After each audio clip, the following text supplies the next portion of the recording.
What up? Been doing a lot of different things with the StreamYard's been doing different things for me. No, that's me. Oh, okay. Do you think that's like someone managing us? No, like even like when we were at the, waiting to come in, it was like more of like a heartbeat than it was like boom, boom. Oh, that's boom. because I screwed up that commercial. This is how the sausage is made. We have multiple StreamYard accounts, and in this one, I have that version of the commercial uploaded, but when I made it, I screwed it up. And so Gotcha. I fixed it. And in the other StreamYard account, there's the right one. In this one, it's this really annoying sound. So I appreciate why that's annoying. And that's why I don't play it for very long, because I keep forgetting to fix it. Gotcha. I was like, oh, wait a minute. That's different. That's all I noticed. Anyway, that's not what we're here to talk about. We're here to talk about a Saints game. And the Saints win. The Saints won. Imagine that. Hey, man, we'll take it. Yeah. So just programming note. So we're going to get into, a lot about Taysom Hill in the first segment. I want to talk about Taysom Hill. I want to talk about some other elements from this game, but that was obviously the biggest element of this game. Second segment, I want to talk about Caden Ellis, Juwan Johnson, and then the final segment is going to be a mailbag. So if you want to get your question, comment, whatever, answered in that segment, make sure to get it in the feed wherever you are watching, whether it's YouTube, whether it's Facebook, and we'll get to as many as possible. I expect there to be a lot. So if we don't get to all of them, I apologize. But if you're not mean to me, you are more likely to get your question answered. Keep that in mind. That's kind of, see, we're nice people get treated better. I was going to say, after a win, we'll probably get a bunch of happy folks, I would assume. No, absolutely not. I have not looked at the comments yet. I haven't wandered in there, but I guarantee you there is going to be just a mountain of negativity. Guarantee it. 100%. No question in my mind. I'm definitely, I feel like the more negative one of us, and I'm pretty, it's hard to find negatives in this game. Oh, not from the game. People aren't going to complain about what happened in the game. They just want to complain about us? They're just mad. No. Like, people are still going to hate Dennis Allen. I saw people complaining about how they threw the ball on third down late in the game as if it was this huge issue. It's like, they had already won the game. They were just, trying to rub it in. But I guess maybe the only negative I would say, and at least they tried it though, that trick play that they tried, it just failed miserably. Oh yeah. I want to talk about a lot of that. This isn't the actual podcast yet. We're kind of just letting people join, as we do. But yeah, I'm going to get into a lot about like the creativity in this game. And I think that was I don't think that we can take a ton from this game in terms of what it actually means, but that creativity. Your audio went out. How about now? Yeah, now you got it. All right. Yeah, that's the problem. We got to get you a headset from the studio with the mic. I don't like wearing headsets. No. Makes me feel like I'm in space. If I wanted to go to space, I'd be an astronaut. All right. Okay, so we've talked about nonsense for enough here. Let's get this actual podcast going. Steve, you want to kind of lead us in? A winning week 11 Inside Black and Gold podcast. Steve Geller along with Jeff Nowak, bringing you the latest from a Saints victory. Yes, a Saints victory. What? New Orleans taking down the LA Rams 27-20. Jeff, it was finally great to have some positive things to talk about for this show and just in general in front of the home crowd. Yeah, it was a late arriving crowd. It was not full. There was a lot of empty seats, but if you play the way the Saints did today more often, you will probably be able to play in front of a full auditorium, if you will. Like that's ideal. And this crowd was good today. Like they were loud. They affected this game. But, I think just the number of empty seats is a good indicator of the sentiment around us right now. But that's not the case today. Saints won 27-20. We're going to get into a lot of that in this first segment. We're going to get into a lot of the creativity that they displayed. We're going to hear from Dennis Allen, Taysom Hill, Andy Dalton, all these folks about the role Taysom played and kind of how they went into this game with it. Second segment, we're going to get into a lot of Caden Ellis, Jawan Johnson, some of the big plays from this game. And then the final segment's going to be a mailbag. So if you're watching this on YouTube, make sure to get your comments in there, questions, and we'll try to answer as many as possible in that back segment. But, the story of this game to me, Andy Dalton played well. They ran the ball well, whatever. Taysom Hill's involvement, not only, running the ball and doing it effectively, he was in the game constantly. We don't have the total snap counts yet, but I guarantee you it's going to be by far his highest involvement of the year. He ran the ball 9 times. He also threw the ball 3 times. He caught a pass, and he had at least 2 or 3 plays where he handed the ball off. So, I mean, you're talking 20 touches in this game, and that is well above what we have seen. Even in the game against the Seahawks, he didn't have that many touches. And so, I mean, I think it's just, people have been asking all year. It's like, okay, why don't you get Taysom more involved? Why don't you get Taysom more involved? You saw them do that today, and it worked. Hallelujah, right? I mean, I feel like we've been beating our heads against the wall talking about this, and then you start wondering, is there something wrong? Are we not seeing something that that Pete Carmichael Jr. and Dennis Allen might be seeing with him? But yeah, it was great to see a more involved Taysom Hill. And like I've talked about this before, when he is in the game, it just creates a buzz amongst the fan base. Was the plan going in to kind of get Taysom a lot of run, or was it just something that developed during the game? No, the plan going in was to get Taysom involved. And so, as a matter of fact, I think Andy got a little frustrated throughout the week that we had so many plays where Taysom was in at the quarterback position. But that's the great thing about our group. Our group just wants to win, and they'll do whatever they have to do to try to win, and that was something that we felt gave us a good chance this week, and our guys went out and executed it. No, he's kind of joking though. We actually asked Taysom and Andy about whether there was any actual kind of like annoyance, but that's not really the case, or at least they won't admit to it. It just got dark in here. Hold on. I know they turned the lights out on you. They did. But yeah, and so that's the answer I was hoping to hear when I asked that question. What I wasn't hoping to hear was, oh yeah, well, it just started working, so we kept with it and blah, blah, blah. Like, no, I want to hear that you are scheming and you are planning to get him incorporated, because you can see, like, even if it's not generating chunk plays, which it wasn't early in this game, right? The first couple plays you had him in there were not fantastic, right? They stopped him on a 3rd and short early in the game. But you stuck with it. You didn't allow that to get you out of what you were trying to do, the game plan that you went into the game with. And I think that is a very positive development, because I think in a lot of these games this season, you've been trying something. It didn't work right away. You went away from it. And at the end of the game, you're like, well, where was he? And so I think that was a very positive thing in this game. And it really helped you. You saw in the second half of that game, his plays became more and more effective. It opened up other things. No matter where you had him lined up on the field, it was just a well-designed, creative game plan. And at a point where you really needed that, you needed some positivity to see a route for this season to maybe turn around. And I think you got it today. No, and you mentioned too, when Taysom got stuffed early on, I was like, oh no, great. We're never going to see him for the rest of the game now. Yeah, and that wasn't the case, right? Like I think he definitely had his highest usage today. I don't know about the total snaps, but I guarantee you, he's been hovering somewhere between like 20 and 30% of the snaps. I would gauge him at like 40% probably in this game, right? Even when he wasn't getting the ball, he was on the field. And, as DA said, like, he was talking about how, Andy was getting kind of annoyed because there was so much Taysom throughout the week, and the involvement was planned. And that's just, it's a positive thing. This is a team that has struggled to run the ball the last couple weeks, but, and they didn't blow the doors off, right? Alvin had 42 yards on 12 carries. Taysom had 52 yards on 9 carries. David Johnson only ran the ball once. He did catch a pass for a first down, and that run went for -4 yards. So, I mean, you averaged right around 4.5 yards a carry. Not great, but it was the attitude behind it, right? With an offensive line that was banged up, you were able to establish the run. You were able to, show your worth in that regard and make them adjust to you.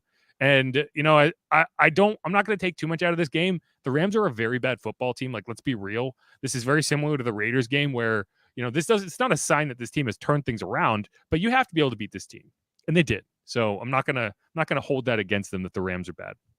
Yeah. And big shout out to the makeshift offensive line, because I was genuinely concerned about Aaron Donald just wreaking havoc the entire game. And that wasn't the case. Of course, there were moments, that the pressure was able to get to Andy, but for the most part, they did a good job of keeping him clean. Obviously, the offensive line is banged up, and you're running a lot of power sets. When that's the case, does that affect kind of how you approach particular plays, the kind of gaps you're trying to go at, and how do you think that group kind of held up today? I mean, I thought they did a great job. I haven't seen statistically what the numbers were, but I felt like we ran the ball really well, and those guys came in and battled. So I was really impressed with what they did, and I think, on the next level up, I thought the coaches, the element of what makes a coach great, and I think we got great coaches in there, is they put us players in a position to be successful, and it doesn't matter if you're the backup or the third, whatever it is, like their job, and they spend a lot of time putting us in positions where they think we'll be successful, and they did that. They did that today. Now, I would question whether they've done that every week, but they definitely did that today. And I think the game plan was indicative of that. You saw more creative plays, and part of it is being able to get deeper into your playbook by extending drives, right? Like when you're not extending drives, you can't get that creative because you're not on the field to get creative. But there were moments today. So you had motion into a Alvin Kamara Wildcat snap, right? You had a double reverse that did not work. And, even if those plays aren't working, forcing teams to defend them is helpful. And one of my criticisms of this offense to this point is like you just haven't gotten the other team off balance by doing anything interesting and anything exotic. Part of it is when you don't have your pieces, it's hard to get creative, but they definitely did it today. And the exotic plays didn't work. That's the thing. Like, and I'm okay with that. But you still got to run them. You still got to keep teams honest. And that was more than anything else. That's what the offense did. Now the defense. That long drive late in the first half was a very negative development. You do not want to see that drive happen. But they did come back. They clamped down. They hit Matt Stafford and knocked him out of the game. I think there's some questions about whether he should have really been out of the concussion protocol because he didn't get hit that hard, but he was definitely out of the game. So that once that happened, it was this game was over, right? Like there was what's his name? I forgot his name. 16. Bryce Perkins. I didn't know who that was until he went in the game. Me neither. I called him Bryce Thompson by accident. I'm like, wait a minute, no, Perkins. Bryce Thompson's on the Saints. Bryce Dallas Howard. Once he went in the game, the Saints did struggle to defend him because he does a lot of the things that the Saints struggle to defend. That worried me a little there, right? If they had a lead at that point, I think he would have been in trouble. It was good that the Saints were able to take control of the game before that happened, because I think if he was playing with a lead and he was able to just kind of scramble around and generate first downs, I think the Saints might have been in trouble. But, they forced him to have to do more than he was comfortable with. Saints still didn't force a turnover, but they did play clean. They only had 2 penalties themselves, and one was an intentional penalty late in the game to get a longer punt. And so when you're playing like that, you can make up for the fact that you don't take the ball away. And, this is a game where you needed to just show that you have confidence and build on it. And they did that. So that's good. Yeah. Really impressive to me was the lack of penalties, obviously, because of the lack of veterans that you had out there. There was no Cam Jordan. There wasn't a Marcus Davenport. Obviously, Eric McCoy is on injured reserve. Andrus Pete was active, but didn't see any action. You had a lot of guys that didn't typically see a lot of snaps out there, and they did a great job of not, blowing this game. And that was key, not with those unforced penalties have been such killer for this team. And tip of the cap too to the refs. Yeah, they didn't make themselves part of the game, and this was obviously a charged rematch. There was a really good us versus them that kind of teased the Rams a little bit. I didn't like the fact that they put the no call up on the scoreboard. I was like, why would you even bring that up? Because they need to know that we haven't forgotten. we'll never forget. It's like 9/11. Yeah. let's not go there. I'm just saying, we'll never forget it. Yeah, we can end it with that. You're from New Jersey. From what happened in that game, that was it's in that kind of realm of something, a moment in history you're not going to forget. That no call. Not compare the things. I'm not saying the devastation of even that. I'm not comparing that, but just the shut moment, it down. the moment itself. Shut it down. Shut it down. All right. Anyway, reset. Man, I've completely lost my entire train of thought. No, I just didn't think putting the no call up there. Yeah, it's fine. I did appreciate what the joke was too, about something about controversies on film. Yeah, I can't remember, but I do know that they also Saints had JFK, right? They also made fun of the Rams for not having any fans and their home stadium being louder when the 49ers show up, which very true. And I know this because I watched the 49ers Rams game last year because I had to do it. And it was louder when the 49ers scored than when the Rams scored. So that's not something you want to say about your home stadium. But, this is a game the Saints won. So let's talk about the Saints.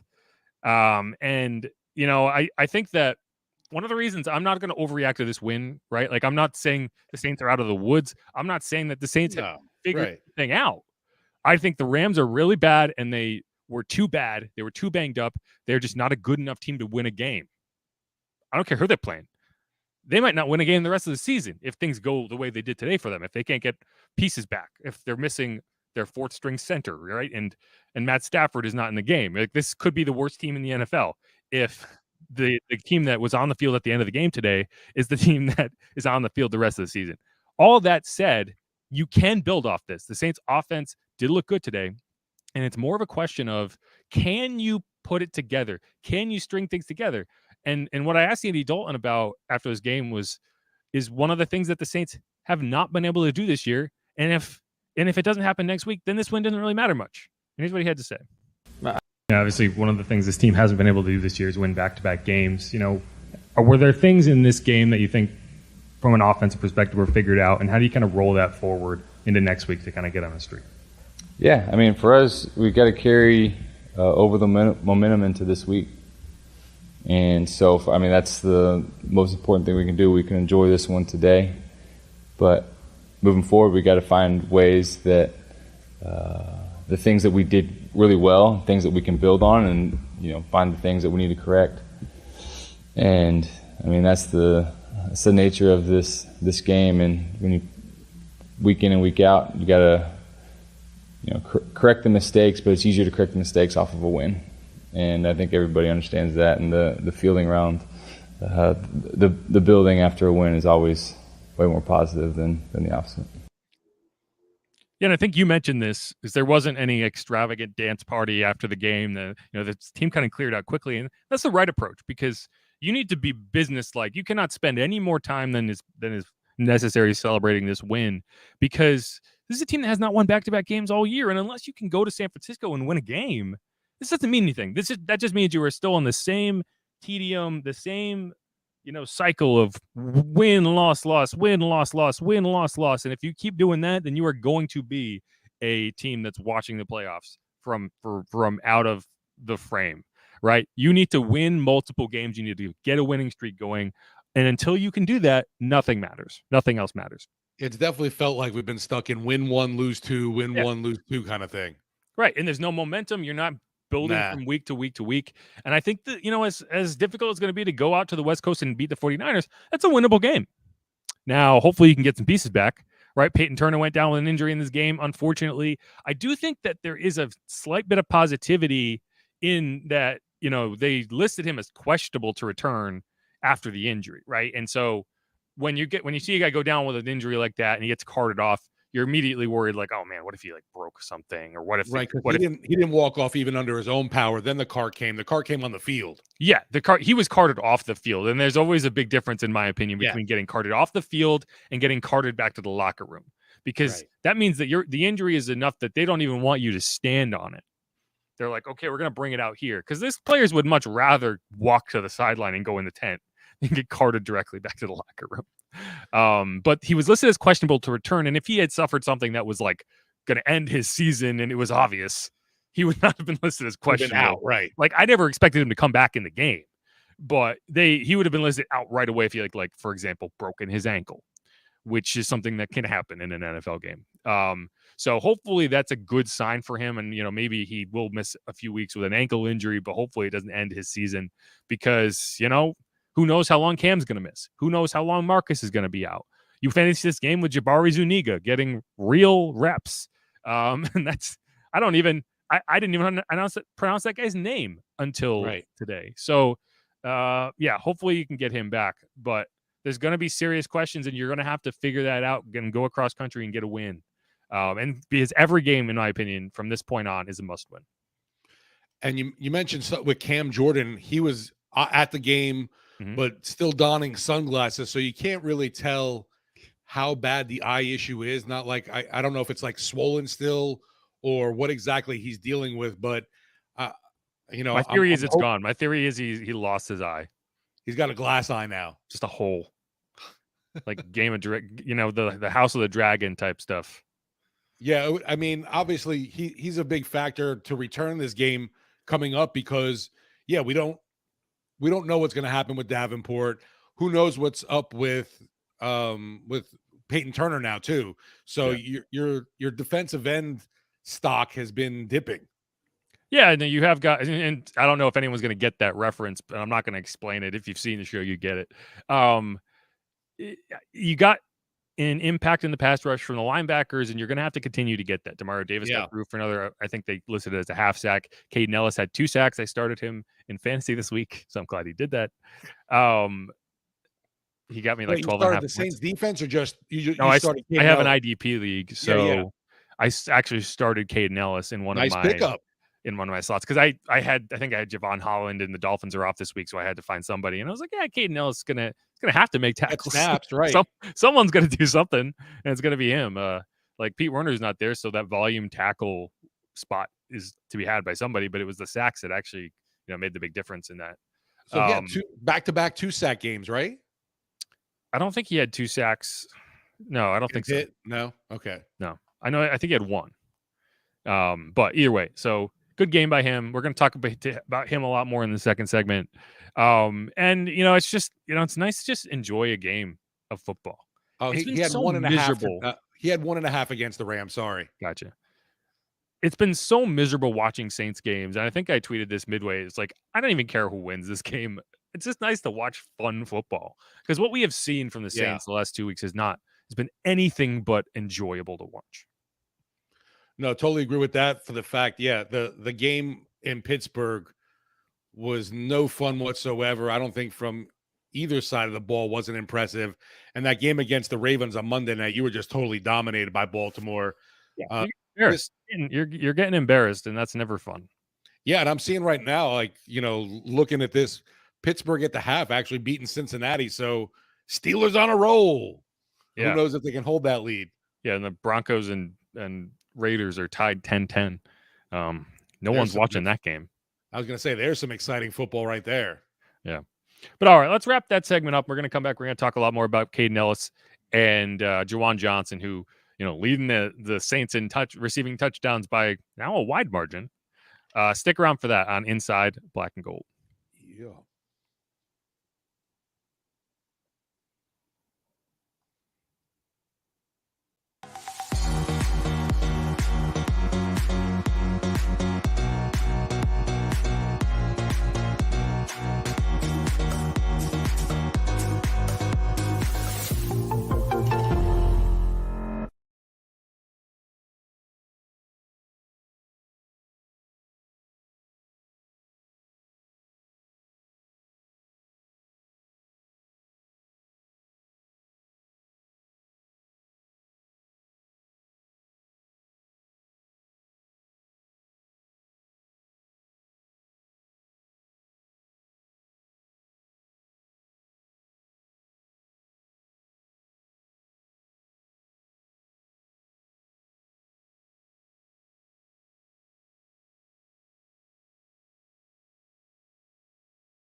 All right. You ready? Yeah. Hold on. I just said something. I need to look it up. Are the Saints leading the NFL in sacks? I'd have to check that as well.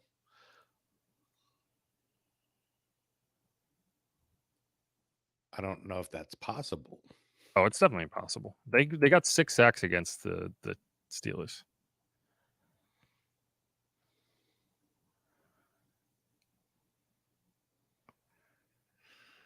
Okay.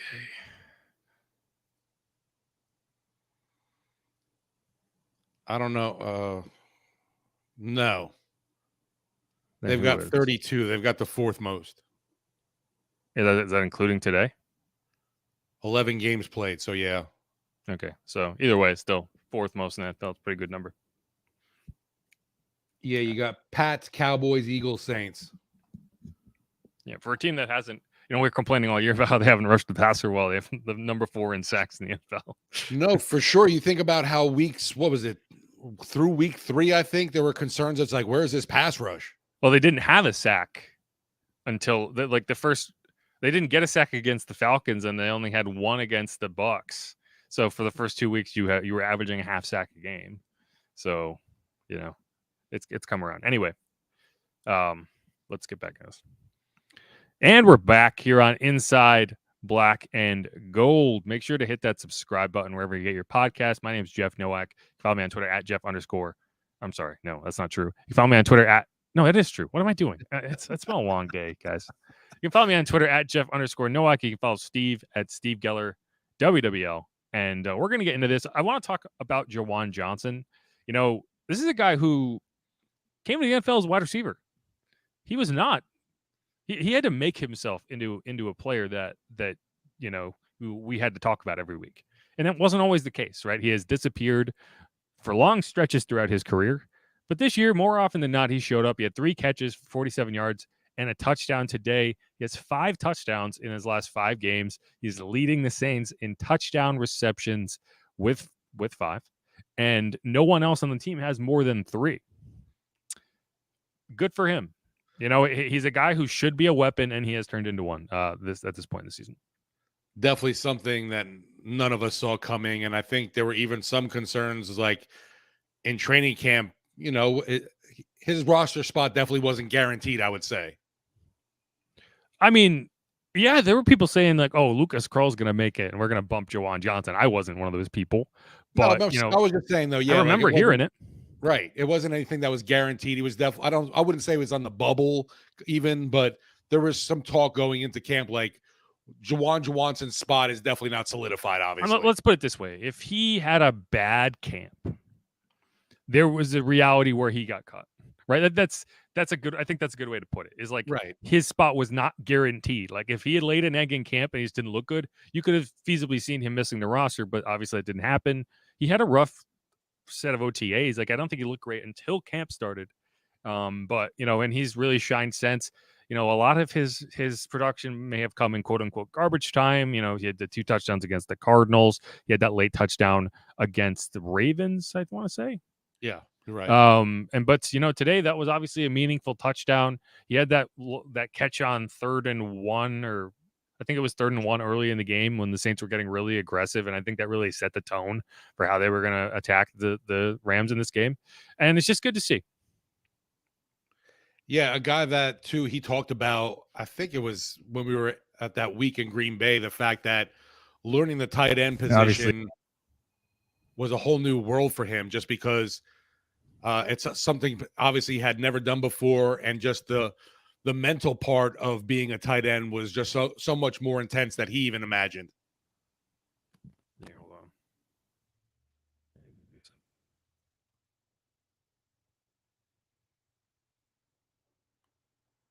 They booting you? No.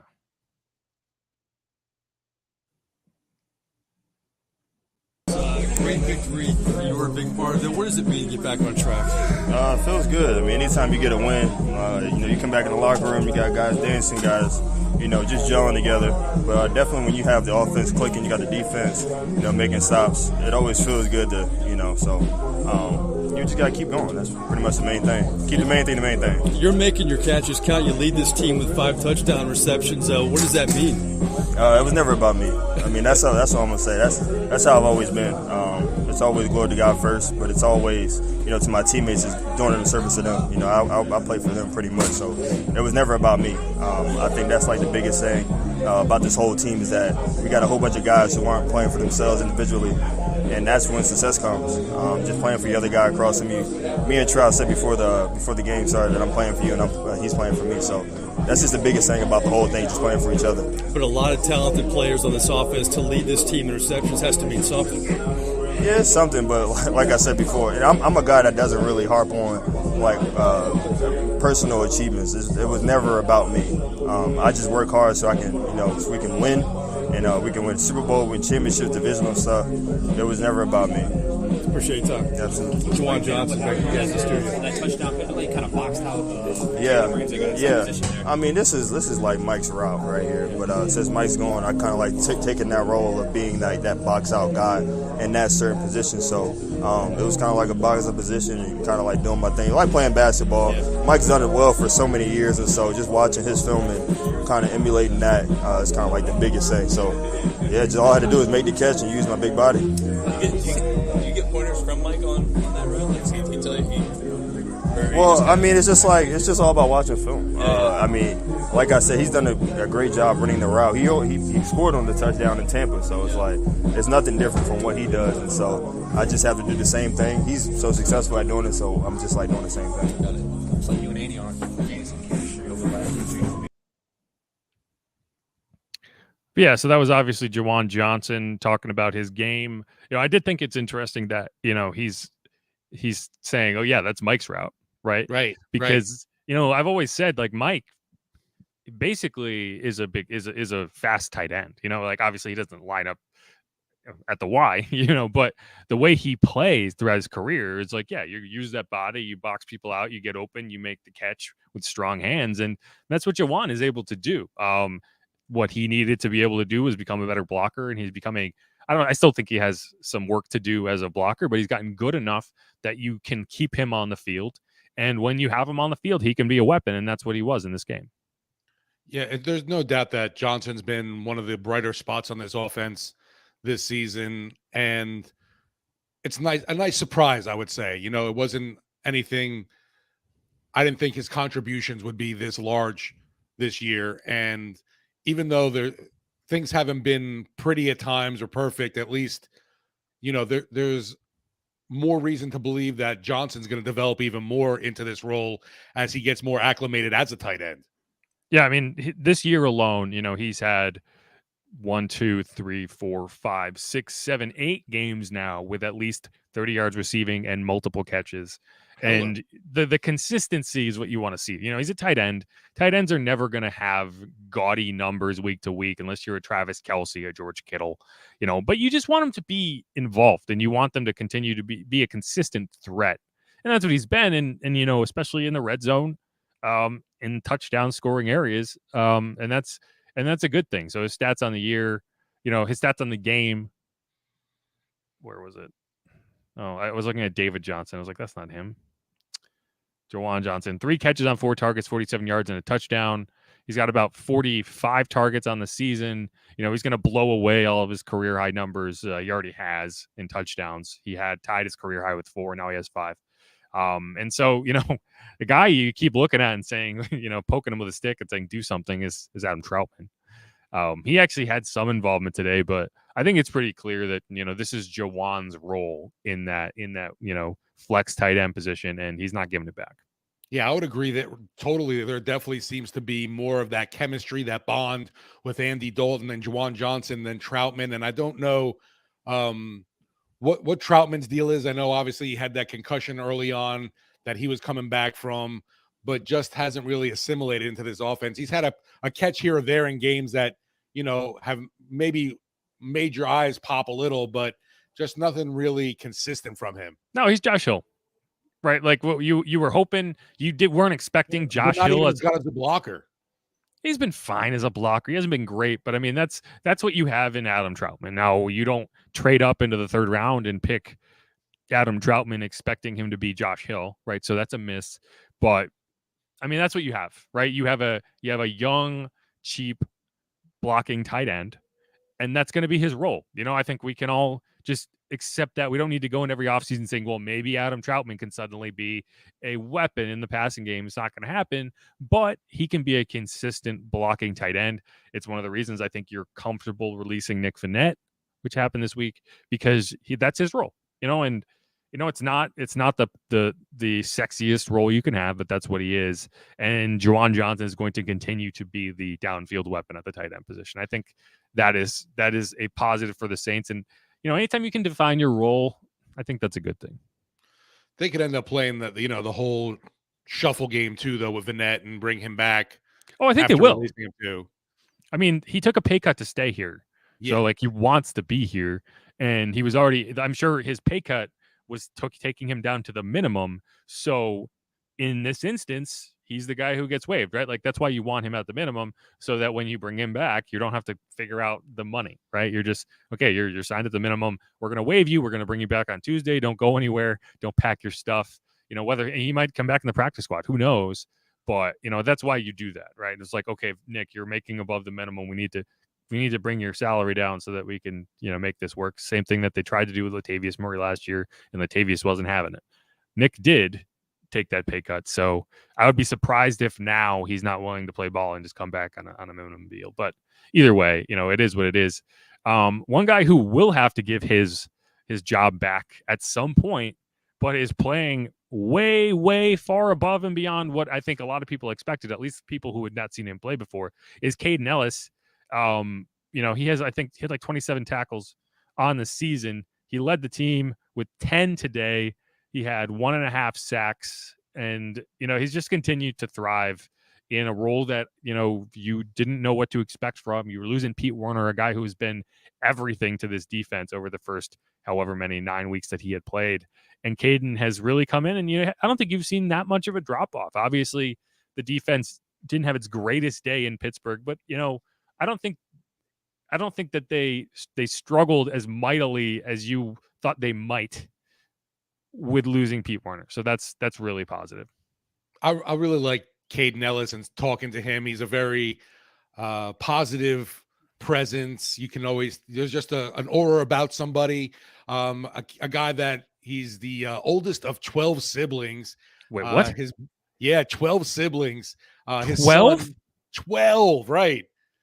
His brother plays on the Eagles. Christian Ellis is on Philly, and his dad Luther was a former NFL All-Pro defensive lineman.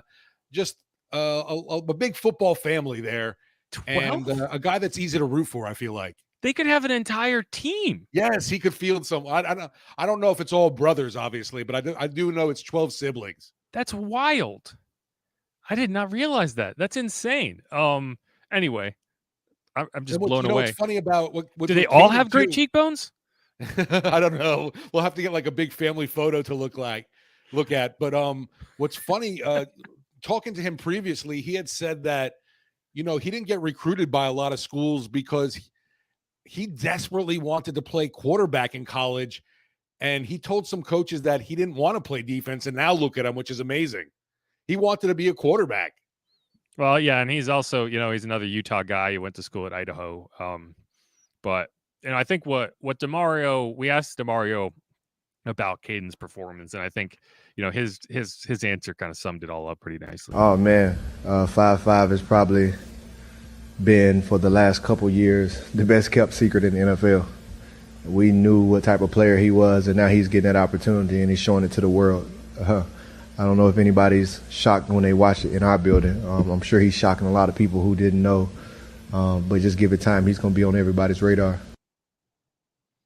Yeah.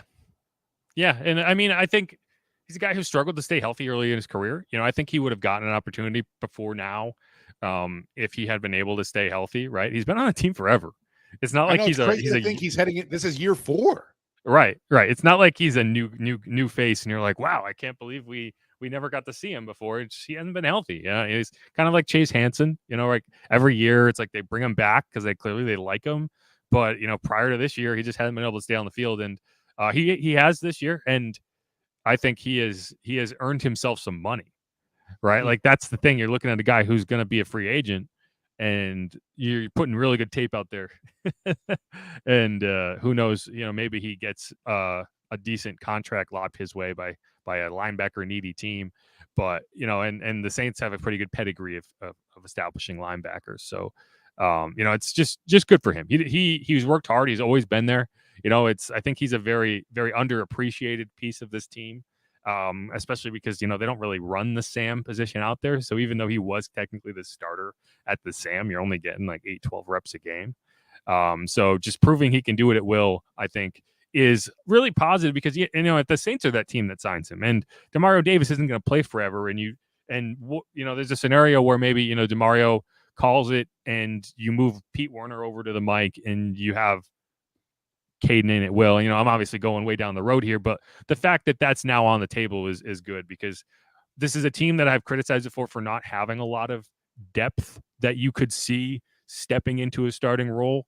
And, it's good to see that they at least at linebacker have that.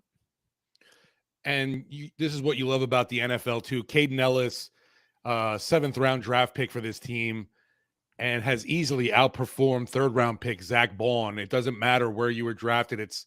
It's all about, what you're doing now. And I just impressive to see a guy like that being able to outperform his draft status, I guess you would say. Yeah, I mean, I think Zach has done a decent job the last few weeks. He's had to step up into the Sam role, which obviously it's not a heavily emphasized role on any team really, because everyone's running sub packages and running that extra defensive back out there as often as possible. Chris Harris, we haven't really talked about him. He got victimized a bit by Tutu Atwell, which great name. 64-yard, I think, touchdown. I believe that was Tutu's first career touchdown, too. It was, and he was going about 21.5 miles an hour, according to Next Gen Stats. I think that's something that, from a defensive game planning perspective, it's something you have to be aware of because I think Chris Harris is a solid nickel cornerback, right? He's a guy who's always played inside. And that's where he is at his best. Earlier in his career, maybe you could have moved him outside and he could have held up. He is not a guy you want to see trying to run with someone down the edge of the field, particularly not a guy as fast as Tutu Atwell. So yes, the speedy Tutu. The speedy Tutu. And it's clear the Rams saw that matchup and they wanted to get him out in space and see if he could run. And they were able to take advantage of it on that one play, which came right after the Saints drove and kicked a field goal. So they held a lead for a solid 14 seconds. And the Rams were able to get a couple more looks like that. They weren't able to take advantage. Matt Stafford missed, what's his name? Skowronek. Yeah. Later in the game on a similar play, you had Chris Harris trying to chase him to the edge of the field. And so I think that's something from a game planning perspective, you need to be aware that teams are going to try to do that, especially teams with burners that they can push and they can move into the slot and kind of get creative because other teams are going to try to do that. Yeah, I missed that complete touchdown by Tutu because I was watching the special teams coach, Darren Rizzi, laying into Will Lutz.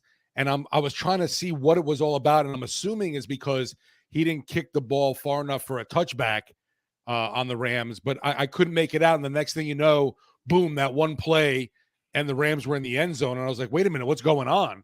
But really, we've seen the Saints being victimized on these quote-unquote shot plays, the big plays downfield, and that was just another one that I was hoping was not a thing, that was going to continue in that game, and thankfully did not. Yeah, I mean, I think it was just a well-designed play by the Rams, right? They were able to get the matchup they wanted and take advantage of it. It was a good throw. Guy's just really fast. There's not much more complicated to it than that. Tyron couldn't get over the top in time. Kind of like the Laviska Shenault TD that happened? No, completely different. Okay. Because that was a screen. Yeah, like I said, I didn't even see the 2-2. I have to see the replay. Oh yeah. No, this was a go route where he completely outran Chris Harris and Matt Stafford put it over the top. Laviska Shenault was a screen that PJ Williams came up and missed the tackle, right? And then he got out running, and I'm sure he was going pretty fast too. But just a completely, I mean, it's different. Still a big play, still a play you can't let happen. But yeah, it's funny you didn't see the play because I didn't either, because I got up to go to the bathroom after the field goal. Right. And I was like, oh, worst case scenario, I missed like one play on the next drive. But the next drive was only one play. And like I heard it. Like I was like refilling the coffee cup on my way back. And I was like, wait, what? And I look over and it's like, yeah, okay, a touchdown. The Saints are down 7-3. Great. Cool. Fun stuff. And then I got up and went to the bathroom in the second half. And I was like, I was worried that, it was me. And like they were going to score on the next play. Didn't happen, thankfully. So, well, that was a thing, with completely off topic here, I guess. But when the Rams had that long drive, scored that touchdown right before halftime, that was so key for the Saints to come out on that opening drive and go down and put points on the board right away. They really had to. The way the Saints, it's easy to forget that they were down 14-10 at halftime. And, you go into that half, this is a 3-7 football team who has not done anything to make you think that they're going to come out and take control of this game after halftime. The offensive line is in shambles. Aaron Donald is on the other side, right? Yeah. Like, they did an excellent job against him. DA said that their plan was put as many hats on him as possible, right? Like, do not let him go one-on-one. And I think it was an interesting thing to watch because there were a couple plays where they did leave, like Landon Young, for example. There was one play where they just left him on an island one-on-one, and it was like, okay, yeah, this is going to be a 3-step, get the ball out of your hand as quickly as possible play. And that's what it was. And so, I think they did a really good job of always being aware of where Aaron Donald was and scheming your offense to account for that. And it's the type of thing that they just didn't do well a lot of the season, right? So, hopefully this is a sign of things to come in terms of being able to, tailor your offense to the matchup and execute. But yeah, I'm just happy tomorrow. On Monday we'll get to watch a little bit of a preview of the San Francisco 49ers and finally the other team that the Saints have to play are on a short week at least. I know the Saints have to go out to the West Coast, but I'll take any kind of advantage of getting a little more rest than the 49ers this week than possible. The Saints are actually they've gotten past all of their negative week scheduling. And so now they just have positive scheduling because you have a full week and the 49ers are coming up a short week. Then you get an extra day of rest going into Monday night, and then you have a bye. So a lot of times, you're playing on Monday night twice, but you don't have to suffer through that short week because you're hitting a bye. So that is an advantage because you get the extra day and you don't have to worry about the short week on the back end. Bye week. What's a bye week? Right. Coming back from the bye, I'm hearing that that's going to be a Saturday game. Right. So you don't have to suffer through a short week with Saturday. And that's the reason that happens, right? Like it makes sense because the Saints play on Saturday the following week. Right. So you don't get a short week despite playing on Saturday. You just lose a day off of the extra week that you had off anyway. So you play twice on Saturday without having to deal with a short week. And then the week after that, you get a long week. You get an extra day because you play on Christmas Eve. So, that's helpful, right? So if you can put a couple wins together, get some guys healthy and come back after the bye, maybe you are in a position where you get all that extra rest, you get an extra day, you're dealing with teams that might be hitting the injury bug themselves. Maybe they're at a point where their season's over and they're tanking, or maybe you get into week 17 and the Eagles have already wrapped up the NFC East and they don't have as much, maybe they're trying to rest some guys to get healthy for the playoffs. I mean, I think if you can go out to San Francisco and win a game, the entire tenor of this season changes and you start to feel like there's hope. I'm not going to go down that road right now because beating the Rams is kind of like beating the Raiders. Anyone can do it and it's not that interesting. Right. You got to string a couple wins together. And so, I'm hopeful, right? I don't see there being any benefit in being just constantly negative, like so many people that follow me on Twitter seems to think. I think that you look for reasons to be optimistic. Otherwise, why are you here? So that's what I'm doing right now. Well, we're on the Saints payroll, remember? Yes, that's true. They do pay me, but I never see that money for some reason. Anyway, so let's wrap up that segment now. Offshore bank account. Yeah, let's wrap up that segment. We're going to hit to a quick mailbag after this. Get your comments in there, and we'll try to answer as many as we can. This is Inside Black and Gold coming at you after the Saints 27-20 victory over the Rams about damn time you had a good game. All right, stick around, y'all.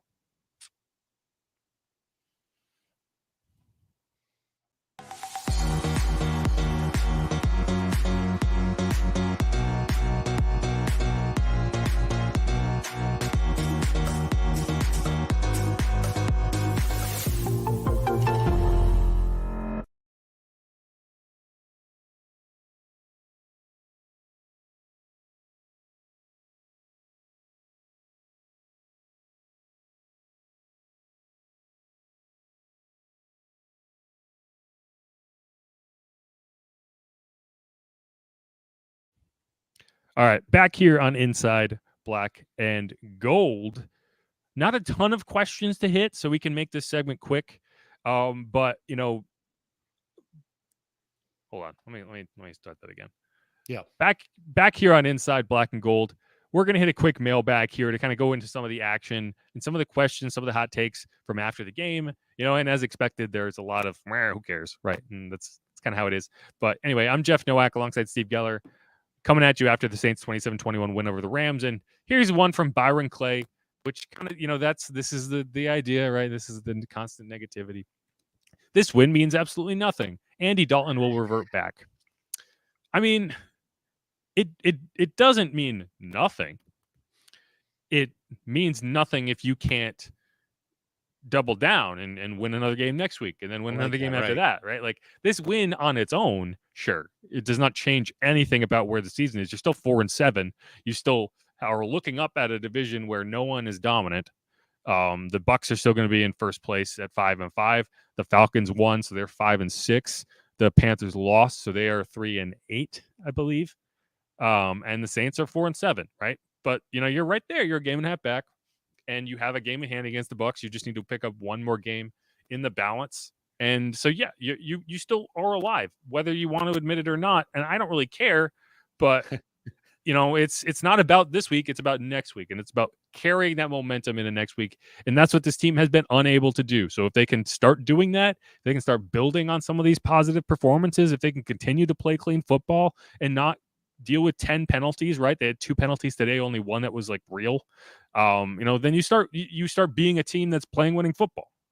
And so that's why this game is relevant, not because it's going to change your season, but because in order to change your season, you had to do this today to get to start that process. Yeah, like good old coach speak, you can't win 2 in a row until you win 1. And thankfully, thankfully we got the win today, or we get the win Sunday in the Superdome. And yeah, to me, there's no need to be negative about it. Yeah, the Saints should have won this game.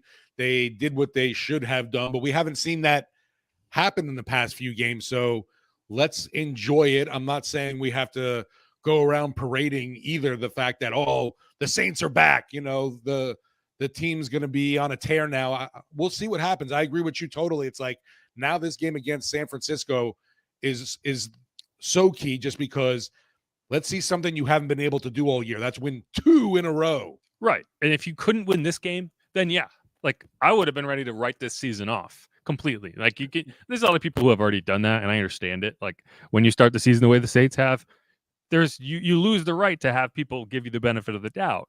But I do think to some extent, being able to win games against bad teams that are worse than you is a very necessary ability in order to make the playoffs. And so you've shown that twice in the last 4 weeks.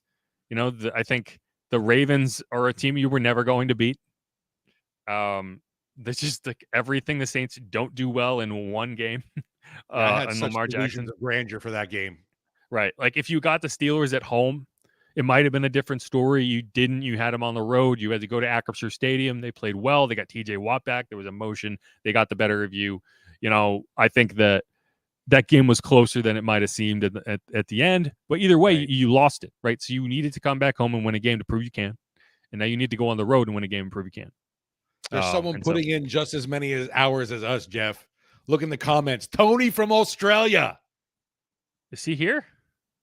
Yes, he said, I was glad I got to see the mighty New Orleans Saints live on TV here in Melbourne, Australia, and bring home the win. Tony putting in hours. I didn't even realize that his last name was Dawson because whenever he calls into the pregame show, it's Tony from Australia. But that's good to see you, Tony. It takes a dedicated fan to watch the Saints in Australia, because when they play at noon, that means the game kicks off at 5 a.m. locally.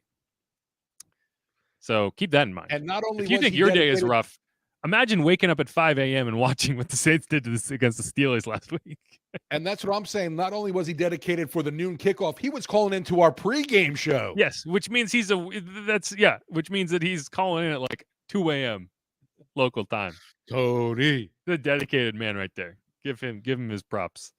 That is a who dat soldier right there for yes. sure. Yeah, I'm glad you pointed that out, because I wouldn't even have made the connection. But glad to see you, Tony. 992 RAS. Hill had a great game. I said if you throw with Hill, we'll open the game up. Yeah, I mean, throwing with Hill, it better be a good opportunity. Like you need to do it in the right spots. I actually thought that they got a little too handsy. I don't know if that's the right word, but they got a little heavy-handed with some of the Taysom plays early in this game, when just like, it's second down, just run it. Just try to create a better situation for Andy Dalton.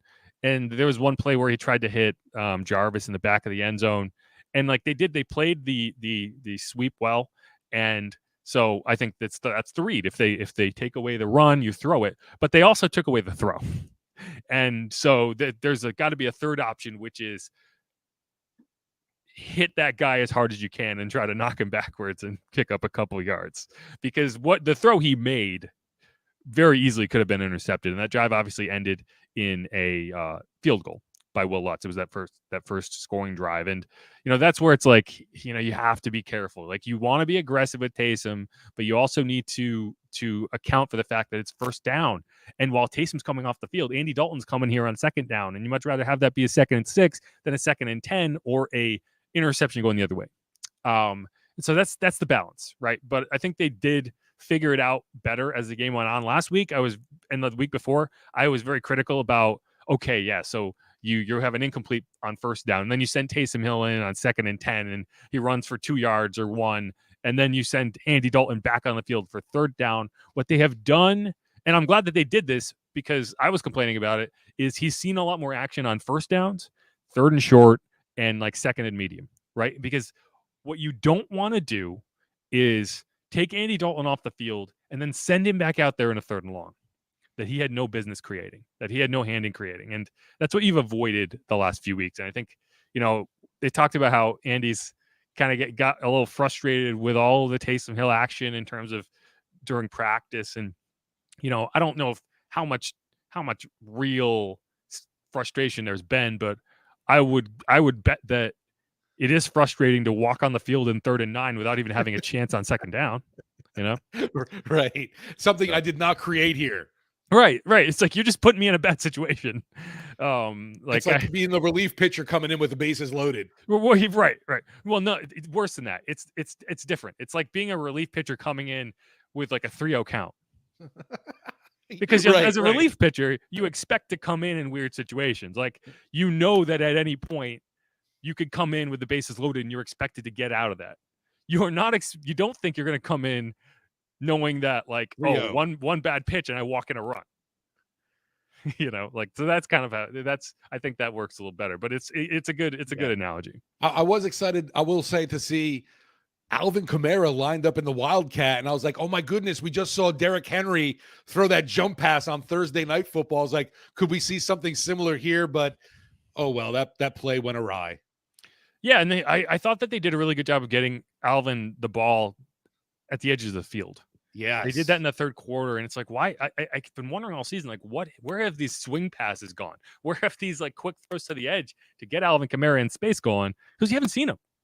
Like, whether it's something you emphasize heavily, you got to make the offense, you got to make the defense account for it, and the Saints haven't done that. Here's a warrior of God. Olave is the man. Shaheed, Callaway, Landry, Johnson, Kamara. If our OL can play good, we're definitely making the playoffs. Kamara and Hill running zone read, play action passes with Hill will definitely shine. That's a positivity. I guess that's there you go. Right. That's the most positive one I've seen in a while. So, it's like, if you can incorporate all of your weapons, you're going to be a better football team. And that's what the Saints did today. Here's one thing. I'm pretty sure we have been saying Rashid Shaheed's name wrong. No. Yes, I think it's Rashid Shaheed. Really? Like the H is silent. I feel like I got to go look at my flip chart to see if it's on there. It's not on here, but that's Okay. what the PA announcer was saying all day. And I don't think he would have just started saying that. So I'm gonna have to check with Rashid this weekend if I. So he was saying what? Shaheed? Rashid Shaheed. Shaheed. So not Shaheed, Shaheed. Gotcha. Which sounds right. Like, and I was talking to Mike Detillier because he was in the Superdome. He was in the press box for this one, and it's funny because it's like I believe that because like we were all saying Nephi Sewell all preseason, and then all of a sudden like Eric comes out like, oh, Nephi. I'm like, oh shit, what? Right. We've been saying it wrong. It's like, why did no one correct us? And like the media people didn't even know. And then they added it to the flip chart, and so like it wouldn't shock me at all if Rashid just didn't feel comfortable correcting everybody. He's like, I'm a UDFA. What am I? Who knows how long you even be here? I don't want to piss people off. And so anyway, I want to ask him in the locker room this week if we've all been saying his name wrong. I'll have to go back to some past highlights too. YouTube's great for that, where you just look at someone's highlight to see how the announcers are calling it. Yeah, but who knows? Maybe they've like it's like Keyshawn Booty, right? Like everyone said his name wrong for like 2 years, and then someone finally asked him and was like, "Hey, it's actually Booty." Right. Because like there's been 7 different ways, but Joe Tessitore still says it wrong every week. So I think everyone wants to say the wrong emphasis on it just because they're afraid to say booty. Well, right, but it's booty, right? Everyone wants to say booty. No, right? It's booty, like what a pirate has. Pirate treasure, like a donk, like a badonkadonk. All right. Here's 992 RAS again. Do you think Olave will get Rookie of the Year? I think he has a chance. Now, Agreed. Kenneth Walker has been fantastic, and he's going to be featured for the Seahawks the rest of the way, and the Seahawks are in position to win the NFC West. So that's the one player that I look at like, yeah, he's going to make this difficult for Chris Olave, in large part because the Saints are 4-7, and if they're not competitive down the stretch, and if they don't push to win the NFC South, I think that does play a role, right? When you are a rookie who's starring on a team that's making a playoff push, that definitely is a feather in your cap. So Chris Olave, with a game like today, his third 100-yard game of the season, he needs to get in the end zone a few more times, right? I think it's only his third touchdown. Yes. In my fantasy, Tia agrees with you. Yeah, I mean, he's been very heavily involved, but he hasn't scored. And this offense hasn't been prolific at scoring. So, it's not something you hold against him. He's still leading all rookies in receptions and yards. But I think in order to pass Kenneth Walker, this team needs to win a few more games and at least be in contention for the playoffs the final few weeks. He needs to get in the end zone a couple more times, and he needs to have a couple more 100-yard games, break the 1,000-yard receiving mark. Then he has a chance. But no, he definitely has a chance. I would put him in second right now behind Kenneth Walker. It was definitely pretty impressive to see him schooling Jalen Ramsey on that 53-yard touchdown. That was a heck of a throw by Andy Dalton. I gave Andy Dalton too. I gave Andy a lot of grief. He stood in there. He knew he was going to take a hit. That was a blind throw. Like he just threw it out there and said, "Go get it, kid." And Olave ran under it. Like he knew he was going to get eaten alive. Like I think it might have been Nick Underhill who asked him, was like, "How aware were you that Aaron Donald was about to just, put you in the ground?" He was like, "I was pretty aware." Like I knew he was coming, but it was like he's got to throw it, and he did. And it's the difference between that's why it's tough to really put every interception on a quarterback, because if you go back to the Cardinals game, right? Yeah, the second interception that he threw to Isaiah Simmons, it was like, yeah, if that rush gets there a split second later and he's able to throw it where he's throwing it, it's a big play. If Aaron Donald gets there a split second earlier, or if Andy holds it for a split second longer, he's not able to get the full throw off, that's probably an underthrown ball that's fluttering out there for an interception, right? So it's like they say, like a game of inches. Like that's true. That is real, and sometimes you just got to stand in there and take a hit, and he did. So good for him.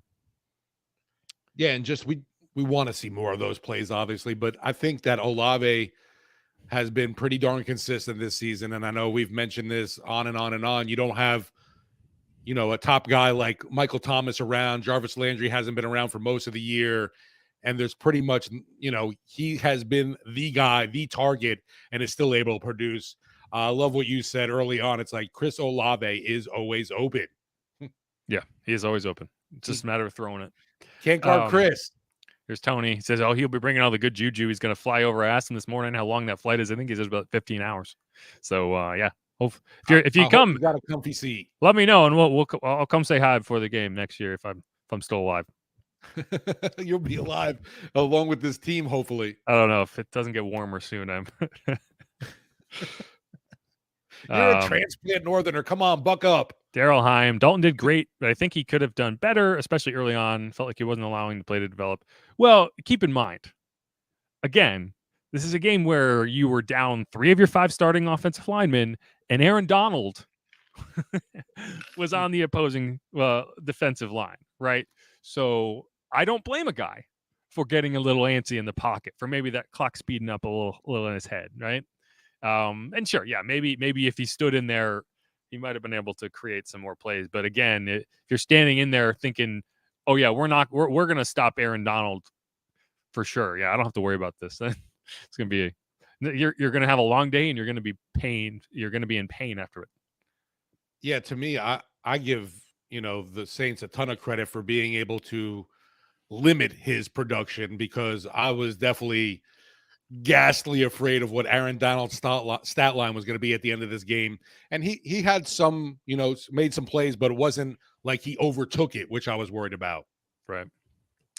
So people are arguing in the comments over whether we should actually ask Rashid Shaheed his name. And definitely. Yeah. I mean, you always want to get the guy's name right. This is something that I always feel like it's our due diligence to do that. And it doesn't happen enough. Like Alontae Taylor, for example, everyone was saying his name wrong, and it was like, yeah, it's Alontae, not Alante. And I'm like, okay, cool. Tyrann Mathieu has had his name said wrong for years. Everyone has their own way. It's Tyrann, it's Tyrann, it's Tyron. It's actually Tyrann, but like everyone's kind of accepts it. Rashid, I'm sure, like Nephi Sewell, everyone said his name wrong, and it's like, if they're UDFA and they get cut in the preseason, it's like, yeah, whatever. I don't even want to say the third string quarterback's name because I'm afraid I'm going to butcher it again. Jake Luton? There you go, Luton. Yeah, but that's one that you say wrong, even though I've corrected you 9 times. I know. That's why I say I keep killing. At this point, it seems vindictive. I'm just going to have to remember Doug Mouton and Jake Luton. This guy, he says, try to say my name correct. Well, I could say the first one. Zacharias. Did I get it? Yeah. Rooting for you. Dalton did good today, but the Rams are in the Super Bowl hangover right now. Yeah, like, again, the Rams are a bad football team. No questions asked. So that's why, like, you don't overreact to this game. But, like, I think the cliche that you said, Steve, that I think really kind of sums it up. It's like you can't win 2 games in a row until you win 1 game in a row. And this is that one game. Now, you could have said the same thing about the Raiders. Right. And that victory seems like it was so long ago, Jeff. Yes, it's because it was. Ancient history. Yes. They were like 7 offensive linemen ago. All right. Well, that's all the questions. Anything else you want to hit, Steve, before we go? No, definitely anticipating a interesting week ahead to see who's able to return to practice. We got another, the laundry list of injuries continues with this team. Hopefully a guy like a Cam Jordan is out there. I don't know. Still with Marshawn, saw him again today on the sideline. Not, obviously Drew was out there too. Is a positive. What's that? Drew was out there too. Maybe his like proximity buffer is kind of like Sean Payton's, where if he's just in the state, people are like, "Oh, the Saints are gonna play better." No, I thought, and Drew stayed down there for a while, even during kickoff. I was like, is he going to be like Coach Drew today? But eventually he left, and I'm sure went with the wife and kids to the suite. But definitely always great to see Drew around. That was another positive, I thought, obviously for the team. But I dreaded when I tweeted out the picture of Drew. It was like, oh, is he going to be QB1 today? Yeah, right. Here's one more from Diesel Magnificent. He says, how do y'all feel about my opinion 3 weeks ago when I said we should use 2 quarterbacks? Now, this is something I said during the game, and this sure felt a lot more like, and we don't have to get into all of this. We talked a lot about Andy Dalton and Taysom Hill in the first segment, but this sure felt a lot more like a college two quarterback system than a Andy Dalton is the starter and you have like one-off Taysom snaps, because it was like there was one series where they basically just like handed off, like every other play was a different quarterback, and it's like that's something you see in college. It's not something you see in the NFL. And if you can find a way to turn your offense into like not necessarily a gimmick, but something that makes it really difficult to defend, that's it, right? That's something that teams don't want to have to deal with. Like you saw the Saints when the Rams had to go to Bryce Perkins, like they struggled to adjust in game, and you're like, that's going to happen. So there you have it. I think Steve, you might have frozen. Yes, Steve is gone. Steve left. All right, that's going to wrap it up for us here on Inside Black and Gold. Thanks everyone who tuned in. Thanks everyone who left a comment. Hopefully you enjoyed this. Hopefully you are in a better mood than you have been the last couple weeks, and hopefully the good times can continue. Steve has returned, but I'm about to leave. So yeah, I had the wheel of death buffering and then it cut out. Steve's internet has been slowly dying for the last 6 months. And my kid's not even home playing Call of Duty, so I don't know. That's it. All right, y'all. Thanks, everyone. Peace. I made it back just for that.